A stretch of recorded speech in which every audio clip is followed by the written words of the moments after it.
तो जैसा कि लास्ट एपिसोड में हम लोगों ने देखा था कि मोशन उन असैसिनेटर्स से अपने आप को बचा लेता है और वहां से बहुत ही दूर निकल जाता है, जबकि वहां पर जब वो मॉन्क्स आते हैं और वो देखते हैं कि उनका जूनियर शेन वहां पर बहुत ही बुरी तरह से मारा गया है और उन लोगों को वहां पर कुछ वेपन्स भी दिखाई देते हैं, जिसके बाद उन्हें समझ में आ जाता है कि इसे मारा मोशन ने नहीं बल्कि यानकांग एम्परर के सोल्जर्स ने है।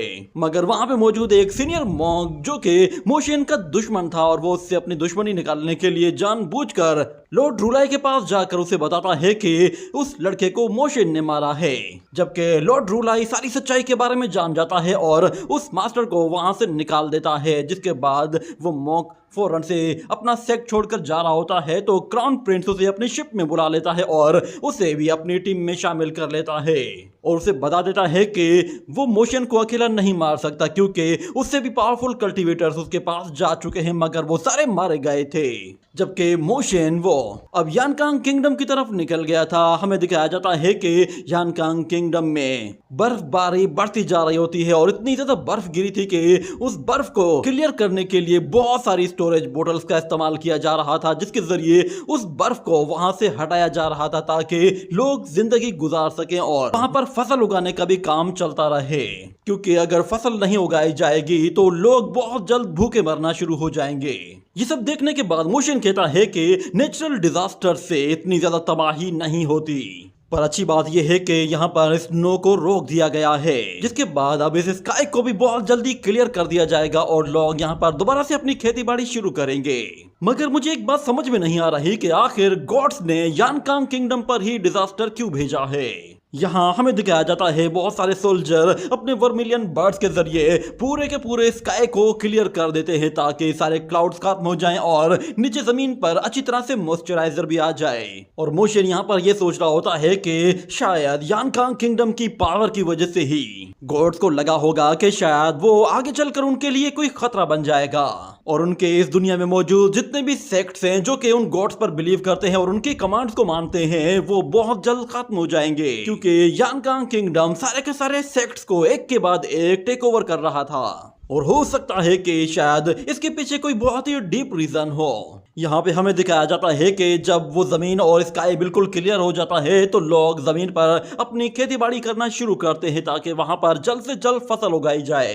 मगर वो लोग जब मोशन को आते हुए देखते हैं तो वो काफी खुश होते हैं और कहते हैं कि फाइनली होली मास्टर वापस आ गए। हमें पता चलता है यहाँ मौजूद जितने भी लोग थे ये सारे के सारे असल में डिमोनिक कल्ट सेक्ट के डिसाइपल थे, जो कि मोशन ने खुद से यहाँ पर आम लोगों की तरह रखवाए थे ताकि वो लोग यहाँ पर जासूसी का काम भी करते रहे। जैसे ही मोशन वहां पर आकर लैंड करता है तो वो सारे के सारे उसके आगे झुककर उसे अच्छी तरह से ग्रीट करते हैं। मगर मोशन उनसे पूछता है कि लॉन्ग टैंग, क्या तुमने ग्रैंडमा को यहाँ आसपास कहीं देखा है? जिस पर वो बंदा कहता है कि नहीं, हम लोगों ने होली माइडान को आसपास कहीं भी नहीं देखा। क्या वो डाशू में वापस नहीं गई? ये सुनकर मोशन की परेशानी और भी ज्यादा बढ़ जाती है। उसे ये बात पता चल जाती है कि ली टियानजिंग ने अब भी उस पर कंट्रोल लिया हुआ है और वो कहीं दूर चला गया है। उम्मीद है कि ब्लाइंड ग्रैंडपा और ग्रैंडपा वांगशेन वो उसे किसी तरह पकड़कर कंट्रोल कर ही लेंगे। वो उन लोगों से पूछता है कि यहाँ पर मुझे सिचुएशन के बारे में बताओ कि यहाँ की सिचुएशन कैसी चल रही है। क्या ये डिजास्टर आहिस्ता आहिस्ता खत्म हो रहा है या फिर यह भी बिल्कुल वैसा का वैसा ही है और तुम लोगों को कोई रिलीफ मिल रहा है या नहीं?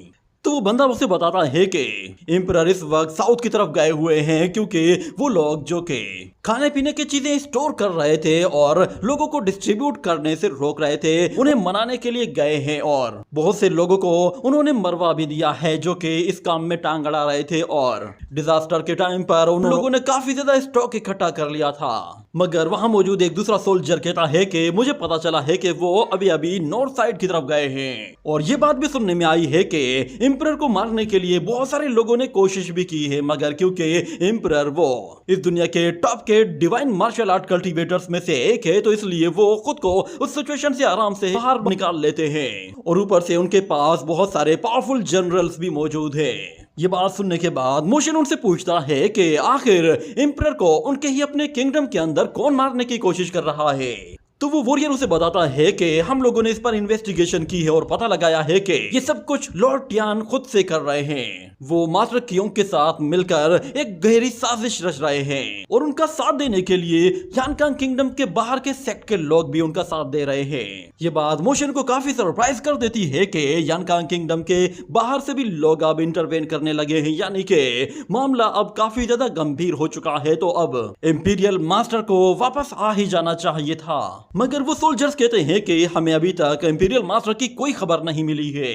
अभी सिर्फ और सिर्फ कैपिटल के अंदर 5th रैंकिंग के कुछ ऑफिशियल्स और मास्टर्स को ही छोड़ा गया है और क्राउन प्रिंस वो उस वक्त कैपिटल को आराम से खुद से लीड करने की कोशिश कर रहे हैं। ये बात सुनते ही मोशन के दिमाग में एक बात आती है। वो कहता है कि क्राउन प्रिंस जो कि इस वक्त यानकांग किंगडम के कैपिटल को रन कर रहा है, वो कुछ दिन पहले थंडर साउंड सेक्ट में था और वो थंडर साउंड सेक्ट के लॉर्ड रुलाई से भी मिलकर आया है। कहीं इसका मतलब ये तो नहीं कि क्राउन प्रिंस खुद से चाहता है कि एम्परर को असैसिनेट किया जाए, यानी कि उसे रास्ते से हटा दिया जाए और वो खुद आराम से बगैर किसी मेहनत के एम्परर बन जाए। यहाँ पे हमें दिखाया जाता है कि मोशन को कोई बंदा छुपकर देख रहा होता है और उसकी बातें सुन रहा होता है। ऐसा लग रहा था कि जैसे वो बंदा उनकी जासूसी कर रहा है। वो उन लोगों से पूछता है कि एम्परर इस वक्त कहां पर मौजूद है, तो वो उसे बताते हैं कि एम्परर इस वक्त बाजू सिटी के पास मौजूद है, जो कि तकरीबन यहां से 5000 किलोमीटर दूर है। वो जगह काफी ज्यादा पीसफुल है, मुझे नहीं लगता कि इतनी दूर कोई उनके पीछे जाएगा और उन्हें मारेगा। तो मोशन कहता है कि ये पीस अब बस कुछ देर का ही रह गया है, बहुत जल्द बहुत कुछ होने वाला है, क्योंकि बहुत जल्द क्राउन प्रिंस पूरी तरह से अलर्ट हो जाएगा और वो बाकी के लोगों को भी अलर्ट कर देगा। उसके बाद लॉर्ड रुलाई वो अपने कल्टीवेशन छोड़कर फौरन से नीचे उतर आएगा और वो अपने साथ 3 सबसे पावरफुल सेक्ट्स को भी अपने साथ मिलाएगा और वो तीनों एक साथ मिलकर यानकांग किंगडम पर हमला करेंगे। और ऑलरेडी वो बाकी के 3 हॉल्स को भी वार के लिए पूरी तरह से तैयार कर चुके होंगे, क्योंकि वो ऑलरेडी यानकांग किंगडम में बहुत ज्यादा तबाही मचाने की कोशिश कर रहे थे और अब उनके पास इतने पावरफुल मास्टर्स आ जाएंगे तो वो किसी सूरत पीछे नहीं हटेंगे। वहां पे मौजूद लोग वो मोशन को बताते हैं कि एम्परर इस वक्त बाजू सिटी में मौजूद हैं और वहां पर ट्रेवल करने में भी तकरीबन हम लोगों को 1 से 2 महीने का टाइम लग जाएगा और हो सकता है कि जब हम वहां पर पहुंचे तो एम्परर वहां से जा चुके हों और हमारे पास उनसे कांटेक्ट करने का और कोई रास्ता भी मौजूद नहीं है। पर मोशन उन लोगों को ऑर्डर देता है कि फौरन से सब लोगों को इकट्ठा होने के लिए कहो। तीनों धर्म प्रोटेक्टर वो एम्परर को प्रोटेक्ट करने के लिए फौरन से वहां पर पहुंचे। ये कहने के बाद वो फौरन से अपने क्लीन ड्रैगन के ऊपर चढ़ जाता है और कहता है कि लॉन्ग पेंग चलो हमें जल्द से जल्द वहां पहुंचना है। ये कहने के बाद वो लॉन्ग पेंग को हाई ग्रेड की क्रिम्सन पिल देता है। हाई ग्रेड की क्रिम्सन पिल वो इतनी पावरफुल होती है कि लॉन्ग पेंग को पूरी तरह से एनर्जी से चार्ज कर देती है, जिससे उसकी बॉडी से बहुत ज्यादा हीट निकलने लगती है और वो पलक झपकते ही कई किलोमीटर दूर जा पहुंचता है। जबकि दूसरी तरफ हमें दिखाया जाता है कि टाओ सेक्ट का मास्टर वो एक जगह खड़ा हुआ होता है और लॉर्ड रुलाई उसके पास आता है और उसके बराबर में आकर खड़ा होकर कहता है कि मैं यानकांग किंगडम के क्राउन प्रिंस से मिला हूं। मगर टाओ सेक्ट मास्टर कहता है कि क्राउन प्रिंस वो इतना ज्यादा अक्लमंद नहीं जितना उसका बाप है। मुझे नहीं लगता कि वो लड़का आगे चलकर यानकांग किंगडम को अच्छी तरह से रूल कर पाएगा। मगर लॉर्ड रुलाई उससे कहता है कि एम्परर यानफेंग वो समझदार तो है, मगर उसने हेवन पनिशमेंट को भी तो समन किया है। ये कहने के बाद वो लोग ऊपर की तरफ जाते हैं और लॉर्ड रुलाई उससे कह रहा होता है कि ब्रदर इस स्नो डिजास्टर ने बहुत ज्यादा तबाही मचा रखी है, लोग इसकी वजह से भूख से मर रहे हैं और ठंड इतनी ज्यादा बढ़ गई है कि लोग एक दूसरे को मार रहे हैं। मगर टाउस मास्टर उससे कहता है कि तुम क्या चाहते हो कि तुम्हारे ऊपर भी इस तरह का एक बहुत बड़ा डिजास्टर आ जाए। जिस पर लॉर्ड रुलाई उससे कहता है कि आपका टाउस सेक्ट वो वैसे भी काई हुआंग मैटर पर ज्यादा बात नहीं करता है और उसे करनी भी नहीं चाहिए। मगर टाउस मास्टर उससे कहता है कि चेन सेक के एलिमेंट को हम लोग काई हुआंग कहते हैं। ये एक ऐसा एरा था जिसमें एक बहुत ही बड़ा डिजास्टर आया था और तकरीबन सारे के सारे मॉन्क्स को मार दिया गया था। और टाउस मास्टर कहता है कि मैं ऑलरेडी उस रिकॉर्ड को पढ़ चुका हूँ। वो किंगडम एक बहुत ही पीसफुल और बहुत ही बड़ा किंगडम हुआ करता था, मगर उस किंगडम को भी डिस्ट्रॉय कर दिया गया और इस वक्त भी मुझे सेम सिचुएशन नजर आ रही है। जिस तरह पहले कुछ लोगों की गलती की वजह से सब लोगों को सजा दी गई और इस वक्त भी ऐसा ही हो रहा है। सिर्फ एक शख्स की गलती की वजह से पूरी की पूरी नेशन सजा भुगत रही है और मुझे लगता है कि पूरी की पूरी नेशन को ही इसी तरह ही वाइप आउट कर दिया जाएगा। जबकि अगले सीन में हमें दिखाया जाता है मोशन को वो क्लिन ड्रैगन बहुत ही दूर निकल आया होता है और अब उसकी एनर्जी पूरी तरह से खत्म होने लगी थी, जिसकी वजह से वो एक लॉन्ग जंप लगाता है और सीधा स्नो पर आकर गिरता है और कहता है कि मास्टर अब मेरी हालत खराब हो गई है, अब मैं और नहीं चल सकता। जिसके बाद मोशन उसे खाने के लिए बहुत सारी लो ग्रेड की क्रिम्सन पिल्स देता है, तो क्लिन ड्रैगन फौरन से झपट कर सारी पिल्स खाना शुरू कर देता है, जिससे वो खुद को और भी अच्छी तरह से रिकवर करेगा और उसकी एनर्जी जल्दी से गेन होगी। मगर यहाँ पर मोशन वो कुछ देर ठहरने का सोचता है और कहता है कि हम लोग 4000 मील का सफर कर चुके हैं, अब बस सिर्फ हमें 1000 माइल्स की दूरी तय करनी है, उसके बाद हम लोग बाशु सिटी में पहुंच जाएंगे। तो क्लिन ड्रैगन कहता है हम लोग वहां पर रात को ही पहुंच जाएंगे और मोशन कहता है चलो तो फिर हम लोग अपने ठहरने के लिए कोई अच्छी सी जगह ढूंढते हैं, आज रात को हम लोग यहाँ पर रेस्ट करेंगे और उसके बाद ही हम लोग यहाँ से जाएंगे। इतना कहने के बाद वो अपने आसपास इलाके को देखता है, इतने में अचानक उसकी नजर एक छोटे से घर पर पड़ती है जो कि दूर बर्फीले इलाके में बिल्कुल सुनसान जगह पर बना हुआ था। ये देखकर वो काफी सरप्राइज होता है और क्लिन ड्रैगन से कहता है कि यहाँ पर ये घर बना हुआ है, चलो यहाँ पे हम लोग आराम कर सकते हैं। मगर जब वो उस घर को करीब से देखता है तो वो काफी सरप्राइज होता है कि ये घर तो बिल्कुल नया नया बना लग रहा है, ऐसा लग रहा है कि जैसे इसे आज ही बनाया गया है, क्योंकि अगर ये घर पुराना होता तो इसके ऊपर बर्फ पड़ी हुई होती, मगर वहां मौजूद किसी भी चीज के ऊपर बर्फ दिखाई नहीं दे रही थी, जिसका मतलब ये था कि ये चीज अभी अभी बनाई गई है। मोशन इस चीज पर सरप्राइज होता है कि आखिर इतनी दूर कोई बंदा अकेले इस घर को कैसे बना सकता है। इतने में दरवाजा खुलता है और ग्रैनी सी बाहर निकलती है, जिस पर मोशन बिल्कुल हक्का बक्का हो जाता है और ग्रैनी सी को भी एक जोर का झटका लगता है, जिस पर मोशन कहता है कि ग्रैंडमा आप मिल गई। वो उसकी तरफ आगे बढ़ने लगता है मगर अचानक से रुक जाता है और कहता है कि नहीं, मुझे लगता है तुम ली टानजिंग हो। पर ग्रैनी कहती है कि तुम यहाँ पे क्या कर रहे हो और तुमने मुझे कैसे ढूंढ लिया? मैंने तुम्हारे ब्लाइंड ग्रैंडपा और ग्रैंडपा वांगशेन से बड़ी मुश्किल से जान छुड़ाई है।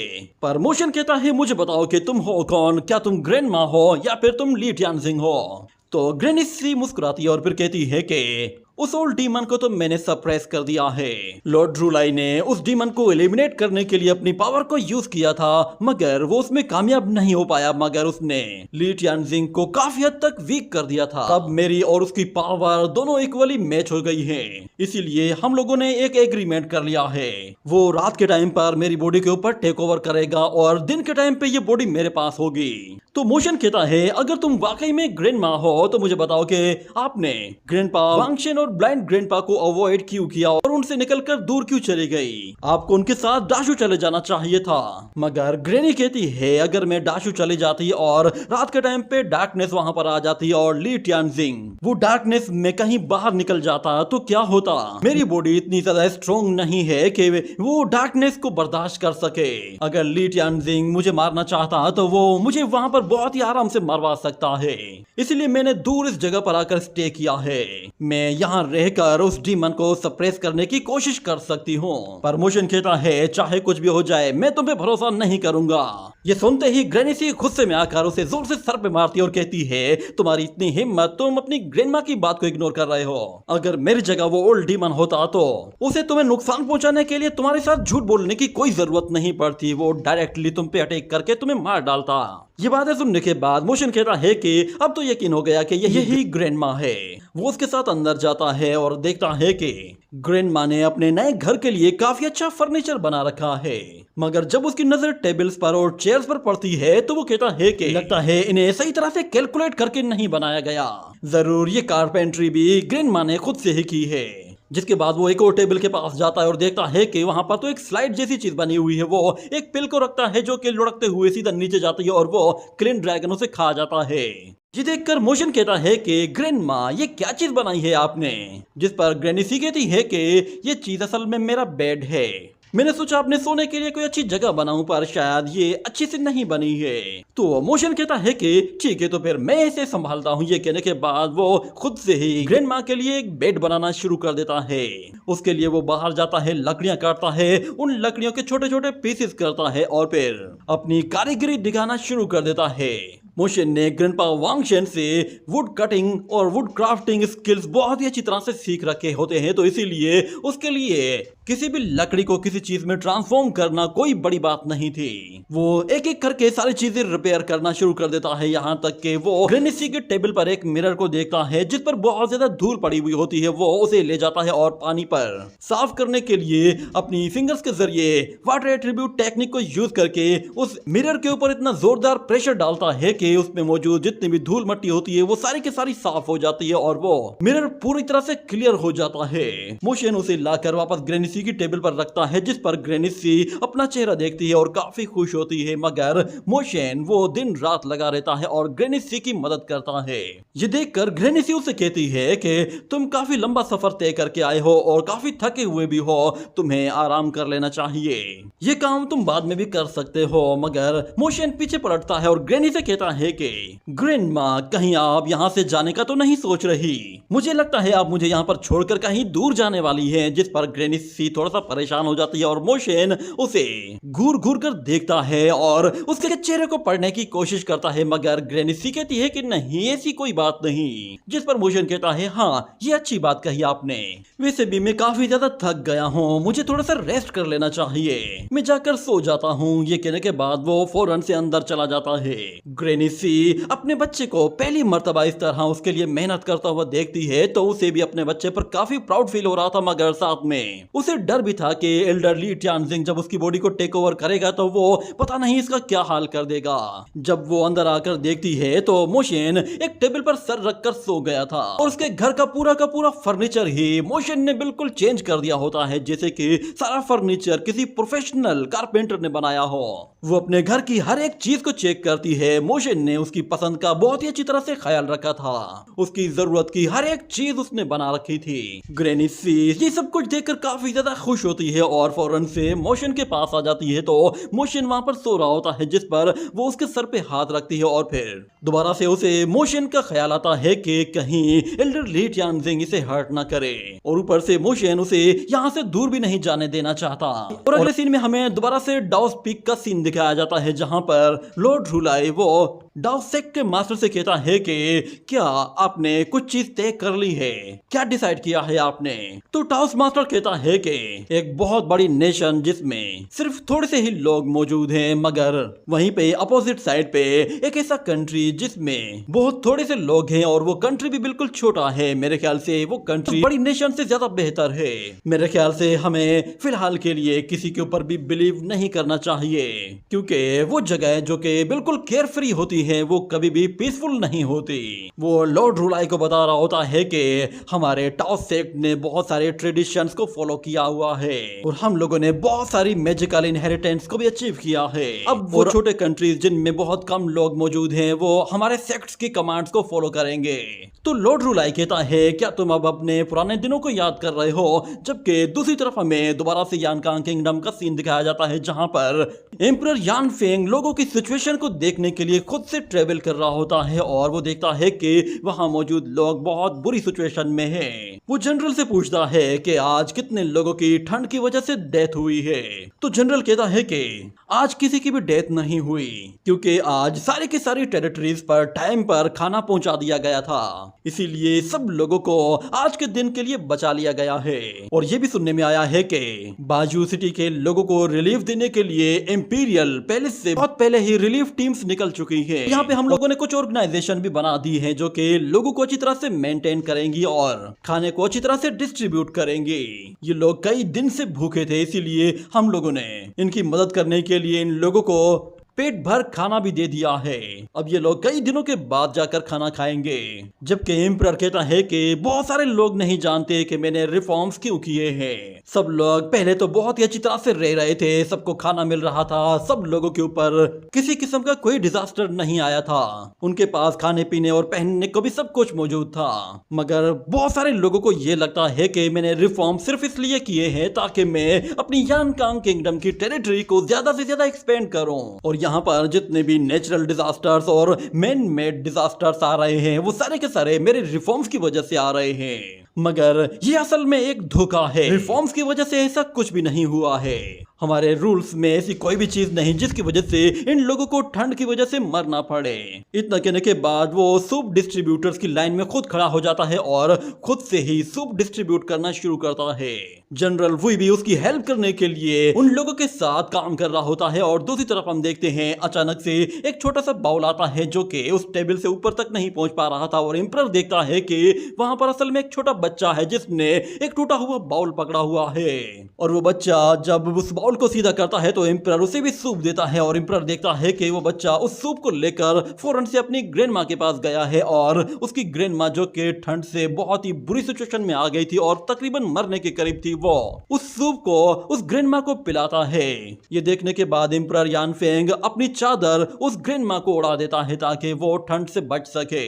वो वहां मौजूद सारे ही सोल्जर्स को बताता है कि रिफॉर्म से पहले जिन लोगों के पास भी खाने पीने और पहनने के लिए सब कुछ हुआ करता था वो असल में कॉमन पीपल थे ही नहीं। यानी कि वो यहाँ पे क्लियरली एक बात कह रहा था कि उसके रिफॉर्म्स असल में गरीब को ज्यादा बेनिफिट्स देने के लिए बनाए गए हैं। जबकि अगले सीन में हम लोग दोबारा से उस टाउस मास्टर और लॉर्ड रूलाई को देखते हैं। टाउस मास्टर उससे कहता है कि मुझे बताओ कि आखिर क्राउन प्रिंस ने तुम्हें क्या प्रॉमिस किया है, वो तुम्हें क्या बेनिफिट देने वाला है। तो लॉर्ड रूलाई उससे कहता है कि मैंने क्राउन प्रिंस से किसी किस्म के भी बेनिफिट की कोई बात नहीं की है।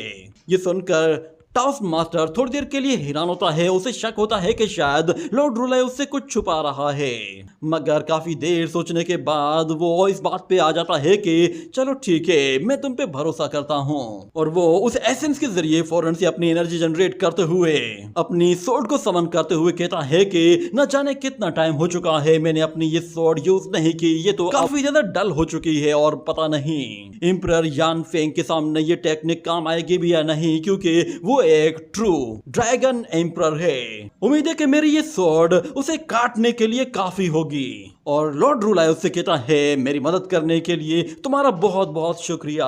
जबकि अगले सीन में हमें दिखाया जाता है ग्रैनी सी को, जो कि रात होने के बिल्कुल करीब मोशन के पास बैठी हुई होती है और उसे पता चल गया था कि बहुत जल्द ली ट्यानजिंग उसकी बॉडी को टेक ओवर करने वाला है। और जैसे ही ली ट्यानजिंग उस पर टेक ओवर करना शुरू करता है तो वो एक टेबल के पास जाकर बैठ जाती है और वो उस आईने में देखते हुए कहती है कि अब उस इनर डीमन से जान छुड़ाने का बस एक ही तरीका बचा है। वो अपने चेहरे पर हाथ फेरती और उसे पता चल गया था कि उसका वो डीमन असल में उसके चेहरे से प्यार करता है और उसकी वजह से ही वो उसकी बॉडी को नहीं छोड़ रहा है। अगर उसका चेहरा वो इतना खूबसूरत नहीं होगा तो कभी भी वो इनर डीमन उस बॉडी को यूज नहीं करेगा। इसीलिए वो अपने ही चेहरे को नुकसान पहुंचाने के लिए वहां पर एक कैंची की तरफ देखती है और ना चाहते हुए भी वो अपने आप को नुकसान पहुंचाने की कोशिश करती है और उसके लिए वो उस कैंची से अपने चेहरे पर कट लगाने की कोशिश करती है। मगर अचानक से हम देखते हैं वहां पर मोशन आ गया था और उस कैंची की वजह से मोशन का ही हाथ कटा था और उसके हाथ से खून भी बहने लगा था। मगर वो अपनी ग्रैंड मां से कहता है आखिर ऐसा क्यों कर रही हैं आप, मैं नहीं चाहता कि आप खुद को चोट पहुंचाएं। ग्रैंड मां को समझाते हुए उसकी आंखों से आंसू बहने लगते हैं और कहता है कि मैं नहीं चाहता कि आपको कुछ हो, आपके खूबसूरत चेहरे पर आपका कोई भी कसूर नहीं है और वैसे भी मैंने कभी भी आपको इसके लिए ब्लेम नहीं किया है, इसलिए प्लीज खुद को दोष देना बंद कीजिए। जो कुछ भी हो रहा है वो उस इनर डीमन की वजह से हो रहा है, इसमें आपका कोई कसूर नहीं। आप पिछले 40 सालों से लोगों से छुपी हुई थी और आपने अपना ट्रू फेस इतने लंबे अरसे तक किसी को भी नहीं दिखाया था। अगर आपकी जगह मैं होता तो मैं कभी भी इतना लंबा टाइम बर्दाश्त ही नहीं कर पाता। मैं ज्यादा से ज्यादा 1 दिन या 2 दिन तक ही बर्दाश्त कर पाता, उसके बाद में अपना ट्रू फेस सबको शो कर देता। पर आप देखें आपने तकरीबन 40 साल तक अपना चेहरा छुपा कर रखा हुआ था और 40 साल के बाद भी आपका चेहरा बिल्कुल वैसा का वैसा ही है, इसमें आपका कोई भी फॉल्ट नहीं। जिसके बाद वो दिल ही दिल में कहता है कि कितनी बदकिस्मती की बात है कि दुनिया की सबसे खूबसूरत लड़की वो अपना असली चेहरा किसी को दिखा नहीं सकती, इसलिए उसने एक बूढ़ी औरत का चेहरा अपने चेहरे के ऊपर लगाया हुआ था ताकि लोग उसे देखकर बिल्कुल पागल ना हो। जिसके बाद वो ग्रैंड मां से वादा करता है कि आप बिल्कुल बेफिक्र हो जाएं, जहां तक बात ली ट्यानजिंग की है तो उसे मैं खुद से हैंडल करूंगा, आप फिलहाल आराम करें, मैं जा रहा हूं और मैं यहाँ से सीधा बाजू सिटी की तरफ जाऊंगा। तो ग्रैनी कहती है बाजू वहां क्यों जा रहे हो तुम, जिस पर मोशन कहता है मुझे लगता है कि बहुत जल्द एम्परर के ऊपर बहुत बड़ी कयामत टूटने वाली है। ये कहने के साथ ये एपिसोड यहीं पे ही एंड हो जाता है।